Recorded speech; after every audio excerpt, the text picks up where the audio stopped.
सारी शॉपिंग मैंने करनी है, यहाँ तक कि दुल्हन की भी। ये तो कहने की बात ही नहीं है, तो हक है तुम्हारा और मरियम।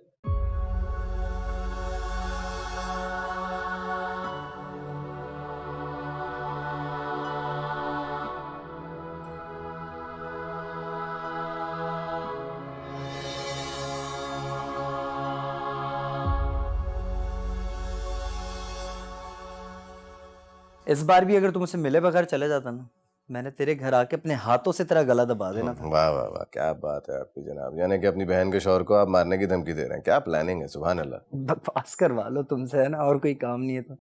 यार मैं कब से तुझसे मिलने की राह देख रहा हूँ, तू आता है बाहर से बाहर ही चला जाता है। मतलब मेरे घर वाले ज्यादा सगे हो गए, मैं तो पराया हो गया, है ना। अच्छा, अब औरतों की तरह ताने देना बंद करोगे? आ गया हूँ ना, मिल ली है ना तुमसे। और बता, सब ठीक ठाक है? तुम बताओ क्या हालत है। यार पता नहीं, इसका तो